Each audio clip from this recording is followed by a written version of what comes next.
Right, you two. You said you both want to talk about STV journalist Stephen Daisley. He's on Twitter. Well, he's not been on Twitter for a while. Eamon, you go first. What do you want to say? Well, it's been a difficult story, and it's one of those ones that I've pondered because it is a story which arguably is about a man and a subject which is very much concerned with other journalists as opposed to being something the public would be very much aware of. So it's almost an inside the media bubble, which is a incestuous kind of place at the best of times. It's a story within that. It's another bubble within it. I have to confess, I didn't know Stephen Daisley at all. I had not read his stuff at all. I'd never came across him. His name popped up a couple of times in conversations. People would be talking about coverage. But because I'm down the borders, I did not regularly access Scottish television. So I certainly never went on his website very much. And the reason for that is because if I'm going to go for other if I'm going to go looking for comments and for some critiquing of other stories or original stories, I've got only a set amount of hours in the day that you can do that, only a set amount of minutes. There's only 24 hours in any given day. I go to other places. So Mr Daisley was not a sort of heavy hitter, as it were, in journalism standards that I was going to find out, well, what does he think, in the way that, in the way that I would go to other people. He's not Robert Fisk. He's not, he's not... Well, who is he then? Tell us who he is. He works for Scottish television. He has an interesting, almost Gilbert and Sullivan-like title, which is, he is the STV Digital Politics and Comment Editor. Pause.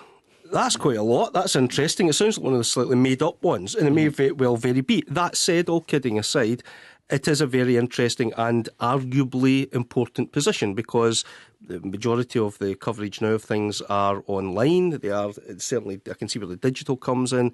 The problem has arisen with him because he seems to have crossed the line, the traditional line that exists in most news organisations between reporting, well, not reporting, but editing news content, where there's more of an analytical and more of a judgment required about where you put weight in a story. Well, who's saying he's crossed this line? Let me finish, please. And the other thing is that perhaps he's crossed the line with some of his very vocal, very trenchant opinions, which he's put in opinions, in almost in blogs, and opinion-based pieces. According to a story in the Glasgow Herald, he was gagged by his employers because the Scottish National Party government of the day leant on him because some of his opinions don't seem to be the sort of thing that they would find supportive. Now, I have to say that they have come back. John Nicholson, the MP in particular, has said that there was no contact between him and Scottish television. There was no pressure applied anywhere. And any criticism he had was about the quality of the journalism and the fact that STV does have a large audience, both in broadcast terms and in online digital terms. And really, it was kind of shabby journalism, and they needed to and that was what John Nicholson said. Because I've looked this up. What has he said? Has he expressed anti-SNP comment? What's he said? Well, I think the best way of going back with this, I've met Stephen, so I don't know him hugely well, but I have met him, and we have disagreed over things that both of us believe. But let's start where I think this kind of mess, and Eamon's right, it's within the bubble of Scottish media, but he confused, I think, the roles of being a journalist, where everyone unanimously should be expected to defend journalism and their right to go about their work unperturbed or and certainly not influenced by politicians or by the state, as it were. But he's confused that with the role of being a commentator, where you're allowed to have, and that's what I would consider myself to be, someone that has got opinions and articulates those opinions and seeks to defend them and seeks to make gain from articulating them. And then there's a third element to this, which is a byproduct of social media, which is a troll, someone who's engaged in the act of knowingly or sometimes unknowingly winding up people. Is this him? Are you saying it's him? I'm saying that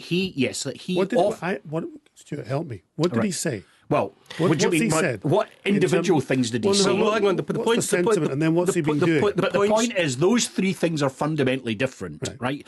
And going on to Twitter in order to annoy people and wind them up is not the same as being a journalist, right? Now, there is actually a tribal war going on. You can go on air, like Andrew Neil did. Well, you can do that and wind somebody up. Well, it depends. Depends what you're doing. You tell me what he said and what did he do? I can't tell you the contents of the Brian Spanner tweets that he retweeted. Right. So they're vile. Retweeting somebody else. These are vile. Now, it's all very well saying they're off the scale of vile. It's all very well saying retweets are not an endorsement. That famous clause that everybody puts into their little Who is Brian Spanner? Nobody knows. Spanner, no one knows. He's a fictitious creation of the we've got an STV journalist who's involved in tweeting some fun stuff, winding up the SNP or whoever.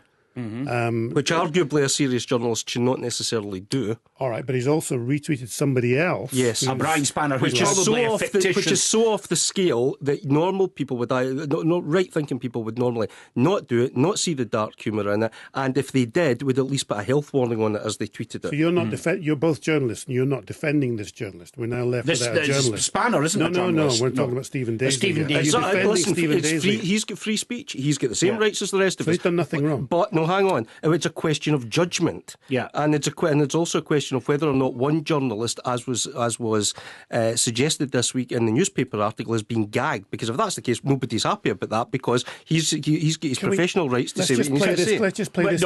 Before you do, there's one thing that you're missing, John, because I know that this is something that you're unfamiliar with. There are two Twitter handles here. At Journal Stephen, that is his personal account where he is, I think, free will to put forward anything that he thinks is reasonable and responsible or whatever. Right. And he can actually tweet any rubbish he wants because there's plenty of that on Twitter. But there's also at STV News, which is the official Twitter account of the STV company, who are bound by an Ofcom licence that requires them to deliver on issues around impartiality and all the rest of it. License. And he made a mistake by tweeting and retweeting on that account.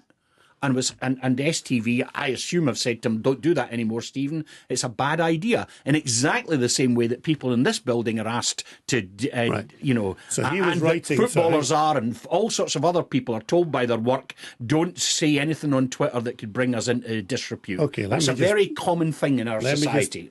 Settle this. He's on his own in Twitter. He's also tweeting under STV News. He's writing those Twitter feeds. Yeah. And he's retweeting on his own, not as the STV News feed. No, he made the mistake of retweeting Brian Spanner at one point as STV. Okay, this is Rob Woodward, Chief Executive of the STV Group. He was on Good Morning Scotland today. He gave this response. We take our role and responsibility extremely seriously when it comes to news reporting and particularly political coverage. And I think, over the past few years, our performance has been absolutely exemplary. We focus on upholding absolutely the highest of standards. And certainly I haven't been put under any political pressure, and to my understanding, none of my colleagues have been put under any political pressure. Eamon. Well, he said they take it very seriously. I think that's fair enough coming from him. But does Bernard Ponsonby get dragged into this kind of thing? No. Brian Taylor, does he tweeting? No. Why? Because if you take that step of going on to Twitter, it's a very, very, very difficult place to ply your trade, and you've got to have very clear ethical and professional guidelines and firewalls between what I'm saying over here could affect what I'm saying over there. Because the reality is, if you want to have your cake and eat it, if you want to actually be on one side of the debate saying, I've got really strong opinions, here's my blog, and here's what I think on this, and then later on you've got to then take that hat off and go over there and be the analytical and impartial editor, people will justifiably at the very least say they're a little bit concerned, a little bit suspicious. Can you explain what your own rules are so that we understand them? It's not just by some sort of magic that you do this. There's actually professional guidelines and rules. What I would question, though, is that how come he was allowed to do this for so long? Was he getting encouraged to do this by his own employers? Because they know the Ofcom rules as well as anyone else. That you've got to be very clear, and if you're going to have opinionated blogs, you've got to justify why you've got this person doing it while they're also wearing that hat. So it might not be entirely this guy's fault, because he may himself have been encouraged to do that. We don't know what the terms of his contract are. That's his own private business. We don't know. It could be a genuine mistake. But he was, as we understand it, employed, Stuart, as a political commentator. And he was pushing the envelope as well, wasn't he? So do you see this as a sad day for Scottish journalism? I see it as part of something that's deeply ingrained in modern Scottish public life. Look, we live in a society that, for good or for bad, has generated and grown up a tribal media. Media that are largely critical of the current government and largely critical of the idea of an independent Scotland. And there's a significant number of journalists, some of whom are very, very active on Twitter, some of whom Stephen Daisley chose to associate himself with as he played various games on Twitter. And they seem to take a very tribal attitude towards the ideas that they put forward about Scottish public life. Set against this are a very kind of virulent, quick, sometimes waspish and sometimes downright unacceptable group of supporters of the concept of independence, who are sometimes, stereotyped as the cybernats. And what you have then is this tribal war going on, and Twitter's the battleground of it. And Stephen Daisley was clearly a victim of that tribal culture. So is it a sad thing then that we've lost this kind of journalist? Because we can all be boring journalists and somebody's pushing the envelope. Look, I'm asking a straight question. You're always talking about diversity. Well, we must have differences of opinion. We must argue our case. We must be different. We can't be like everybody else, or else we're in a police state. You've got to do it well. This was not done well. And it was also, the judgment was poor. And the retweeting the Brian Spanner thing was really pretty dreadful, because really, if you read the stuff that comes out, it's completely unacceptable stuff in any reasonable civil society. If you read what actually this guy was saying on Twitter, and I know Twitter's meant to be this freeloading kind of like, you're walking into a bar in the Wild West or something, you're swinging a microphone around, everybody's got an opinion. But if you're a serious person who's got a serious journalist who is on top of a subject, which is possibly the biggest subject on the agenda in Scottish society, then conducting yourself with a bit more class. Do you both want him back? To do what? Just to hear his opinions again. Well, he's lost his job. He's still in it. He's not lost his job. Do you want him back on Twitter and on air? What, being a clown and a troll? I'm asking you. My life doesn't revolve around that, no. I never really read him in the first place. So. But if Stephen, and I believe he has a really strong contribution to make to Scottish comment and Scottish journalism, then he should be widely welcome back. So only, all right, so your point is only people who are involved in those positions shouldn't be allowed to It's a position of some responsibility, John. Yeah. This is because when you turn that news on every night, you want to think it's serious people making serious programme, making serious decisions to inform people about the most serious decisions they've got to make every few years about politics. To the idea then that person in a sort of strange way goes off and becomes someone else and doesn't have a bearing on their professional life is absurd. Mm-hmm. And it doesn't sound mature. It doesn't hint at good judgment, and it certainly is not the thing that you would think really is going to burnish the credentials of journalism, which already has got some ground to make up with a lot of people. Well, as you say, he hasn't lost his job, and STP said they're evolving. And he's a young man, so he's still he's a young man. So there's certainly potential there. Stuart Cosgrove Eamonn O'Neill, thank you very much indeed.